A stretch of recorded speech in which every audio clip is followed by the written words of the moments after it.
Hey everybody, I'm Dee Lisa. I'm the dream doula for women. What does that mean? I help you remember your nighttime dreams so you can weave that intuition into your day-to-day life and live a life that's magical and mystical. Introduce yourself, Robin. Sure, yes. My name is Robin Greenfield, and I am a human being who is doing the best that I can to live in harmony with this earth, simply not destroy life as we know it, and to help others on this journey of reconnecting to this earth that we call home. Yeah, this planet we live on, I notice you've been on a journey for many years to teach people how to live sustainably, how to live simply, how to eat food that maybe they even grow themselves. Hmm. And lately you've been on a journey of non-ownership. Tell us more about that. Yeah, sure. Well, my current experiment is that I gave away everything that I owned, down to the clothes on my back, down to my computer. I was sitting naked in Griffith Park and also got rid of all of my money. So I am in this pretty deep experiment of radical non-ownership and living outside the monetary system in many ways. And this is part of my lifelong practice of living simply, living radically outside of societal norms and structures, just existing in a way that helps to shake up the constructs of what is normal and gets us to question the often unquestioned structures and concepts of our society. And I do that through many of these extreme endeavors, many extreme experiments, but at the same time, just by going to a level of depth in my own life and my own actions, my own being, to try to live in a way that's in harmony with this earth, with the plants and animals we share this home with, and with our fellow humanity of our global humanity. When I heard about you, by the way, my daughters who've been following you for years are like, "What? You're going to talk to him?" I said, "Yeah, I saw him in person." They're Ah, fans on the interweb. hmm, The When I heard about you and you talked in Ojai, California about how you forage for food or people give you food, I was reminded of how monks would live hmm, in a yeah, monastery yeah, and they just go with their empty bowl and someone gives them rice. hmm, That's a very unusual concept for the USA. hmm, yeah. Yeah, in the USA, most people look at me and they label me as a bum or a vagrant or a homeless person, which I'm okay with because I don't have any problems with bums or vagrants or homeless people. We're all human beings, so they can label me all they want. However, Right. a lot of people in the Eastern world, they look at me and they say, "Oh, yes, he's taking on these deep practices that people who are seeking enlightenment, many people who let go of all of the many of the comforts and the luxuries and the societal norms and so a lot of people see me walking that path and either one's fine with me, whatever people want to say, but in reality what I'm doing is very, very intentional, and it is much more in alignment with the many of the Buddhist monks that I've had a lot of inspiration and a lot of education that I've taken from. And so I would assume you're a meditator. I'm a very specific time meditator. What that means is that I do Vipassana meditation, which is a 10-day silent meditation, and I've done that for 3 years in a row now. But other Wow. than that, I do not do much meditation. I but compared to the average person that's very caught up in sort of the rat race of life, a lot of my basic existence is meditation. I walk a lot. I'm with the plants. I'm with the animals. I'm taking time to deeply observe, to reflect. I breathe. I swim in the ocean, in the lakes, and the rivers. I practice compassionate communication with whoever I'm with. So my life is very much a meditative practice and action with much of my being. But also, I could really benefit from some more just sitting down and actually meditating, because when I do that, wow, is it beneficial? It's okay. So 10 days a year, Yeah, silent meditation. I yeah. have a friend, one of my most talkative friends ever. did a 45-day silent meditation, and everyone who Mm, knew her said, "Really? Dion? yeah. Not talking for 45 days?" She came Wow. back changed. Mm, Yeah. And I would think that your life that you're experiencing right now is like a walking meditation. mm.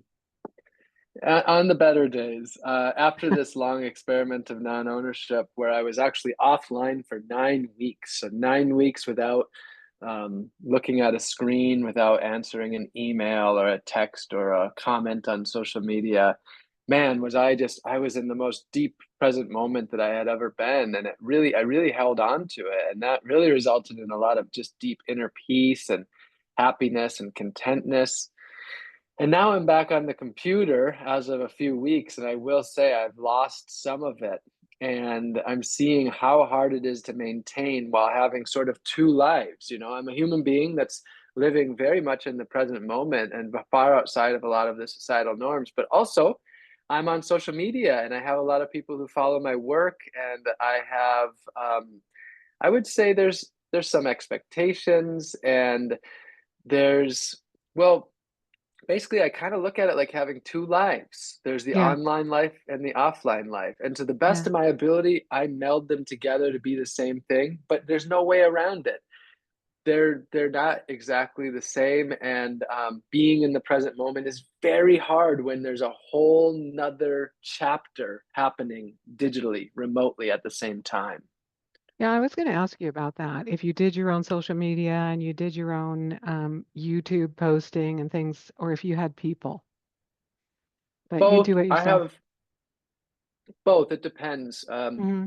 I run a small nonprofit, and sometimes we have the resources and the support where I'm able to step away from a lot of that, and other people help with that. Right now, it's basically me. Yeah. I always write my own everything you see that's in my that it's that I've spoken, that I've written, is my own being, but I get Right. support with just posting it. So sometimes I'll just write it on a piece of paper, and I have support where they'll transcribe it and put it onto the internet for me when things are Perfect. going really well. Or someone comes with a camera, I speak, and then they put it online. My Right. Like dream I'm is doing. to Yes, exactly. Um, Exactly. Yeah. my dream is to log off the internet forever, and I'm really hoping to accomplish that in the next few years. Ooh. So I was going to ask you, what's your next, have you designed your next social experiment?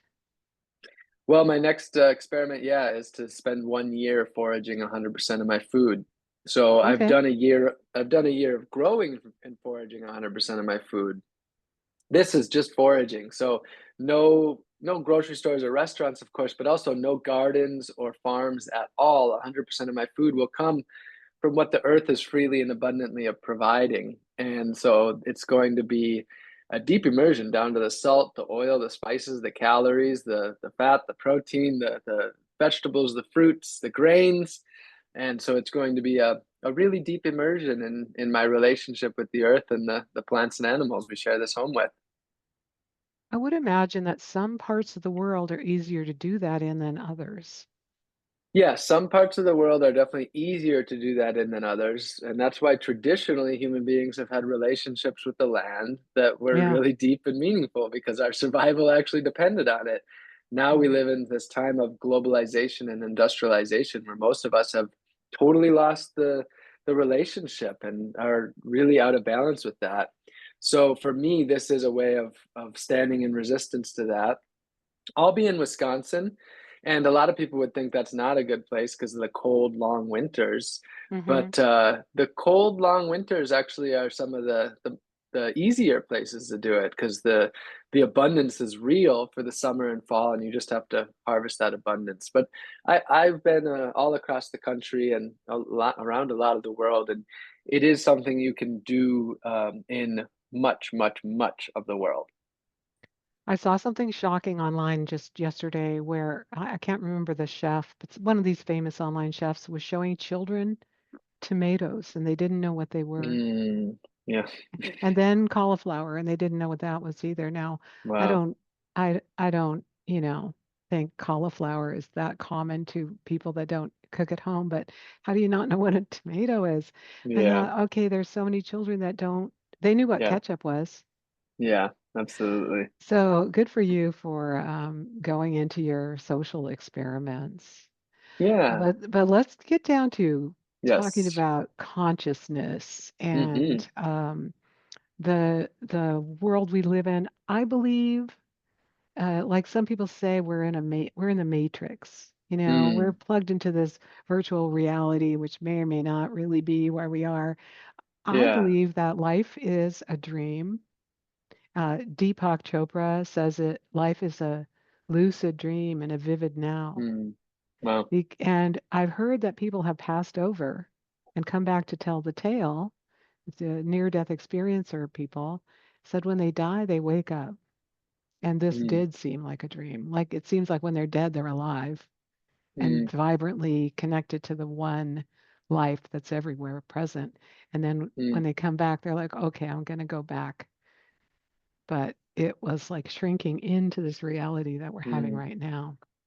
But Wow. the other part of that whole concept is what is consciousness when we're awake in this dreamy I'm awake on the planet state, or when we're meditating in this more Yeah. calm state, or when we're sleeping and dreaming. Yeah.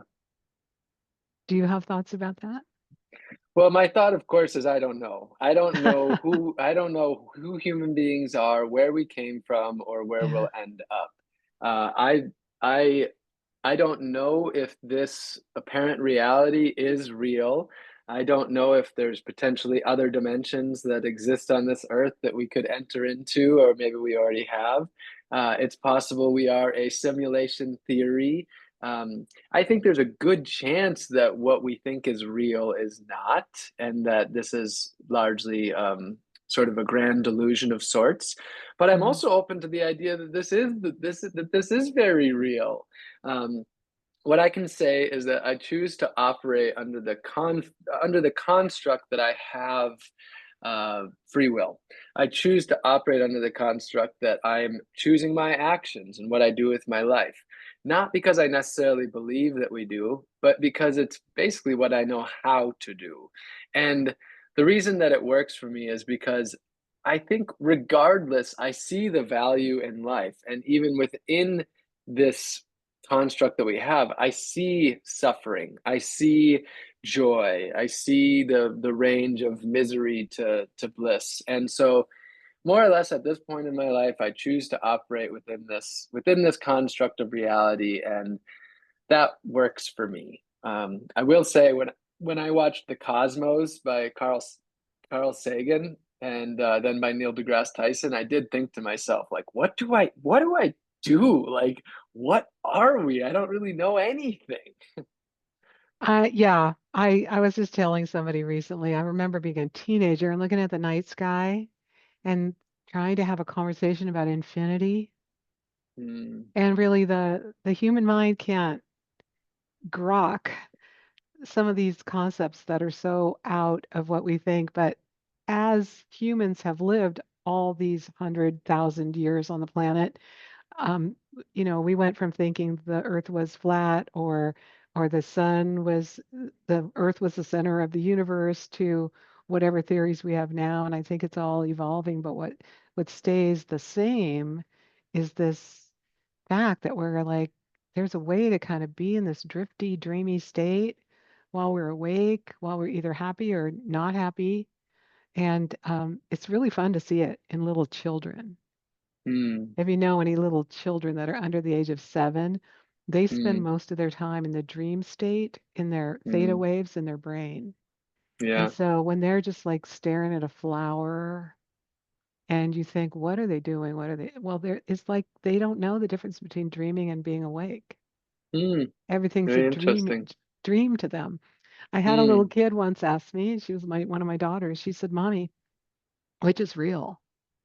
When we're dreaming or when we're awake?"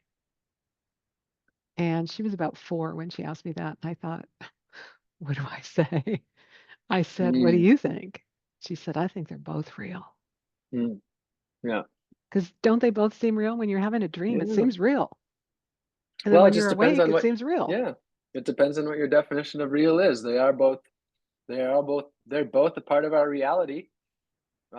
So no doubt dreams are real to me in a sense, but Mhm. it comes down Mhm. to what we really mean by real. True. True. Yeah. And you mentioned to me when we met the other day that you have a lot of dreams while you're sleeping out in Yes. the wild, and you'd like to Yes. dream Anywhere. less. Oh, Anywhere. now before you started giving things away and you were living the American dream life, did you have a lot of dreams then too? I have been vividly dreaming for as long as I can remember. I have dreams from being, like 7 years old that I still remember today, 30 years later. And Mm. I think that's been the case for basically my entire life, that I've had very, very vivid dreams where I wake up and I can't remember if it was a dream or if it was reality. And where years later I'll remember something and I'll say, wait, was that something that actually happened to me, or was that something Ah, I dreamed before? So they really meld together, and it's kind of challenging and confusing, and often it's very exhausting to wake up from my night of dreams. right. And my opinion is when you have a really vivid dream, most people don't remember a lot of their dreams, but since you do, when you have a vivid, bright, or even frightening dream, I think they're bright and frightening so that you do remember them because inside that Mm, dream is a message that maybe you might call it your higher self or your subconscious self is bringing up so that you can either do something or not do something, um, make a decision or change something. I mean, but dreams are always in a metaphor. It's like a different mm, language. yeah. So some people wake up and they're confused because they don't understand the language of dreams.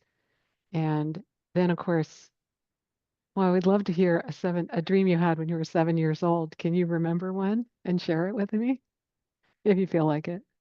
7-year-old dream. I sure the one of the ones that I really remember from childhood is I was in a school, an elementary school, and if I recall, we went out on some sort of field trip around a lake, and there was an alligator, and the alligator started chasing me around, but it got up on its hind legs and was chasing me. And I remember also during that dream seeing my mom and dad together, which I never really saw in real life, um, because they weren't together after I was like 1 years old.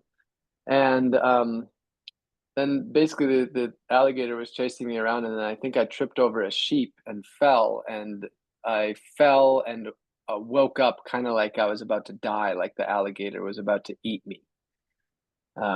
I don't remember if I have all the details straight exactly because it's been a long time since I recited that dream, Yeah, but yeah. and I may have combined two dreams from that similar time of my Oh, I love life. that. I love that when stuff happens. Um, I, okay, I love that dream because recently, in the last few months, I've had two women tell me dreams about alligators. Hmm, And in their case, this may or may not be the meaning in your alligator dream, but in their case, one of them said, I woke up and there were three alligators swimming around my room, and I thought, how am I going to get out of bed? And then she woke up and she was in her room and there weren't alligators, but she was like, oh, what does that mean? There were three alligators. And another woman had a dream where she was in a castle and her people were down below. But between her and her people was a moat filled with hungry alligators. So in her hmm, dream, she goes down a zip line and there's a man behind her on the zip line and she's keeping her feet up so the alligators don't bite her, but the man falls in and gets devoured. But she makes it to her people. So both of hmm, these women said to me, what does it mean? And what I love to say to people is, I don't know, it's your dream. yeah. But yes, is there something in your life for them between you and where you want to go that might menace you or bite you or even devour you, kill you because it's like an alligator. It's not really about the alligator. It's about something that's keeping you from somewhere you want to go. For both of these women, they said, "Oh, Yeah, totally get it. For you as a kid, and even if you conflated these two dreams together, it may or may not have meant something about your parents not being together. I don't know. It was a long time ago. And the fact that the alligator is like almost like a cartoon creature because it's up on its hind legs chasing you, but you're running and you're running. A lot of people dream that something is chasing them. And I think that they can say what's happening in waking life that I feel that I'm running from or Mm, that's chasing me. And yeah. when you get down to the metaphoric meaning of a dream, it's like it's not really the animal, or maybe it's your relationship to the animal. I mean, you might dream about animals now that it is in a total different reality because you've been out there sleeping in a park with animals around you. So maybe you Hmm. dream about a coyote and you and the coyote have a conversation, Yeah. and the coyote's going to bring you coyote wisdom or something. It wouldn't be like the coyote's going to chase you and bite you and kill you or something. Hmm. I like to write down my dreams to get them out of my head, which might work for you. And this is how I write down dreams. I write down so that I can go back later and maybe get the meaning out of it or just get it out of my head altogether. I write down what day it is. I write down what's happening in my day to day life. If I'm concerned about something, working on something, having a disagreement with someone, I'll put that, a little snip of that in. Then I'll write down the dream in as much detail as possible, including the emotions in it, colors, sounds, smells, tastes, whatever was going on. And then I'll just close the book. Now, years later or months later, I can open up that journal and I get the meaning of the dream. Maybe not that day that I had it, but later on, I'm like, oh, I'm thinking about this and I dreamt this. The Hmm. obvious later.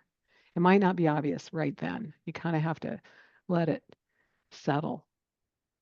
For example, this morning I was dreaming of a young fellow who had a backpack, and I wanted to see what was in it. And inside the backpack were tools and metal pieces and screws and bolts. And in the dream, he was an alien who needed to repair his spaceship and go back home. Mm. I'm like, okay. So then the dream morphs, and I'm at a cafe with other friends, and we're ordering pizza because pizza's fast. And he drops his backpack, and a screw, think about this, a screw gets loose. A screw gets loose and it rolls over to the doorway. And I said, I'll get the screw and I'll pick it up and give it to him. And then I woke up and I was like, oh my goodness, what an interesting dream. But what I Mm. found in all my dream work with people is that when they say or when you write the words about explaining the dream, there's a metaphor in it, like a loose screw is probably part of the meaning of that dream. And um, I will sometimes recite the dream to one of my friends or one of my relations, and they'll say, you don't talk like that. When you write your dreams, it's like you're not yourself talking. And Mm. that's because I don't know why, but it comes out in this language that if you say that phrase that you just wrote down, it reveals something amazing to you. Does that make Mm. sense? Hmm. Yeah, so cool. There's also something called liminal dreaming, which you can understand if you've ever done meditation, is like the space between being awake and being asleep, or being asleep and being awake. And many people have used that space to dream up inventions, ideas, songs, books. Mary Shelley apparently dreamed up the book Frankenstein from that liminal space. Um, Albert Einstein used it. Salvador Dali used it. Um, Thomas Edison would purposefully go into a dreamy state in his um, workshop when he was working on one of his inventions. He would sit in a comfortable chair with ball bearings in his hands and buckets underneath the ball bearings. And when he was working on something and stumped, and he'd drift off to sleep. And just as he drifted off enough that his hands would release the ball bearings and clang himself awake, he'd write down what he was dreaming about. And I Mm, think he had more than 10,000 patents to his name when he died. wow. So being in that state between awake and asleep is really kind of a fun place to be. Yeah. Yeah. So, yeah, not dreaming is not suggested though. We all dream 2 hours every night. And they did a study in the 1970s at some university where they wanted to study the dream state and see what happened if they stopped the students from dreaming. So they had these students go into a lab, and whenever they went into rapid eye movement, you could see the eyes move. They would wake them up. And on day 3, they started hallucinating. And by day 5, they stopped the experiment because they thought the kids were going to have psychotic breaks. Mm, quite interesting. So dreaming is important for brain health. Yes, I agree. Yeah, yeah. Do you have any questions to ask me about dreaming? I don't know. I personally don't have too many questions about dreaming in itself. Mm, I yeah, think that a good amount of dreaming is a random firing of brain cells. That's why I don't yeah. put too much energy into the individual dream itself. Um, I think that if I'm experiencing a lot of anxiety and busyness in my dreams, it probably means that I'm experiencing anxiety and busyness during my day. Um, but as I, shared with you, I am trying to see if there's a way that I can reduce just to reduce the amount of dreaming that I'm having because a lot of it doesn't add real value or benefit to my life. I often wake up, having more to think about rather than feeling like I'm coming out of a deep rest. And Mm. I have been seeking to see if there's people that know about that, if there's people that have experience with that. And yeah, I don't know if anything comes to mind for you. I think it might be helpful for you just to write down the dreams to get them out of your memory for the day. Because if you wake up and you're unsettled and then you just put it down in a journal, you can forget about it. And I agree with you. Sometimes our dreams are just random blah blah blah from life. But sometimes there's a message there that might guide you to your next great social experiment, right? Perhaps. Um, there's a couple of books I wanted to share with you. My favorite dream books of the moment. This one, I saw this woman give a talk in Seattle, Jennifer Dumpert. She wrote a book called Liminal Dreaming, Mm, and it's all about that liminal state between awake and asleep.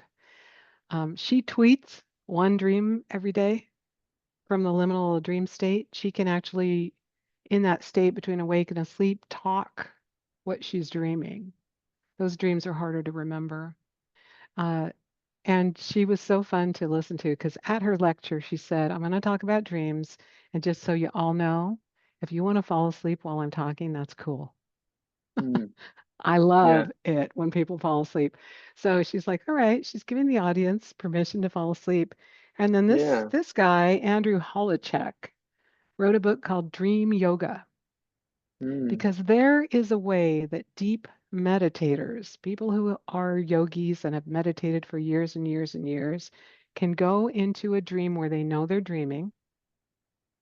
So a lucid dream. So they're inside a dream, but they know they're dreaming. And then they can go into a meditation. So they're mm, meditating instead of a dream. And they go to that meditative state that you probably have experienced in your 10-day yoga, your meditation retreats where you're nowhere and you're no thing. You're just in that beautiful silence of being. mm.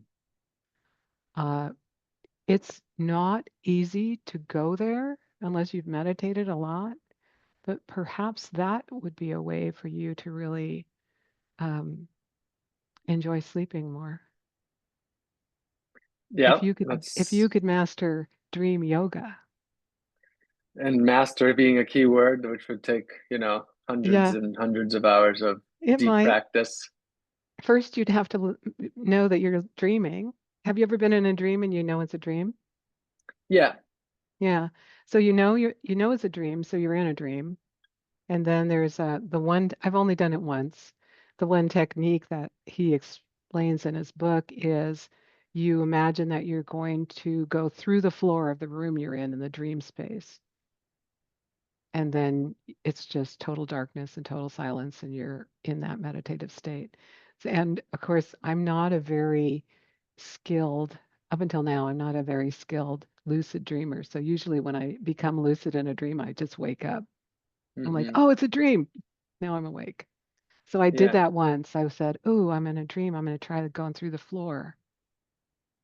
And then I woke up. But both of those might be kind of fun experiments for you while you're foraging all your food. Hmm. I'll be curious to hear about it, about your next experiment. Yeah. So, is there anything that you would love from the people who listen to this? Do you want them to reach out to you? Do you want them to forage their own food? Do you want them to follow you on social media? How can we invite them into your world, Robin? Well, my big passion and purpose is to go inside of our own minds, to question our lives, to question our actions, to ask if we are, really living the life that we want, and if the reality behind our actions is what we really think. So just going, just learning, exploring and learning about the way that our lives impact the world around us, and then if we don't like the answers, to change them by bringing change into our own lives in the way that we do everything, the food that we eat, the cars we drive, the stuff we buy, the trash we create, the money we spend, just all the ways in which we interact with the planet. And then, so just as simple as making those positive changes if we're feeling called. And that's what I'm here to do, is to support people in that realm. My website's a plethora of resources for those that are on this journey. And the way to support me is just to support anyone who's doing this work, and to be the change that you wish to see in the world through your own actions, I would say. And you can join me on social media just by typing my name into social media, and you'll find me, and on my website, which is robingreenfield.org. It's been so fun to talk to you. And I have one final question. Do you Sure. think people that connect with you most are young? But because No. the people that were in that meeting that you had in Ojai, California, most of them are older, Yeah. and you were kind of Ah. blowing their minds a little bit, Glad to hear I that. think. Yeah, I don't have a particular. I reach all. I speak to people of all ages, and pretty wide. Places within humanity. I would say what I talk about is, fairly universal, basic life, yeah. and I come at it in the least judgmental way that I can, and just in approaching, um, in a more of a questioning and exploratory way than a right or wrong, good or bad judgment, criticism, blame, etc. So it welcomes people in. So actually, of all the groups of people that are, if you look at things online, it's actually the youngest people who pay the least attention to what I'm doing, from teens to very early 20s, which is kind of surprising, but and I so it's pretty normal. That it's an interesting thing, and it may be because I'm a very old school guy, even though I'm fairly young, but um I go quite deep, and I like to speak in many words rather than in emojis and short clips. I really like to go deep, and a lot of the younger generation is losing that because of our current form of fast-paced social media. So but yeah, I really enjoyed being in Ojai, and I really loved seeing so many of the people. And I really could look out into the audience and see that there were a lot of wheels turning, and I very much enjoyed seeing that in people's eyes. Absolutely. Yeah, and afterwards, I had several people tell me they're like, "Oh, I wanted to go to that and I couldn't go." Mm, So yeah. thank you so much for all that you do in the world. And I think you can do this anywhere, in any country, at any Hmm. age. Yeah, absolutely. There's Right millions on. of people around the world doing it. I mean, Right. different, but absolutely. Yeah. Thanks, Robin. Bye, everybody. All right. Thanks, Dee.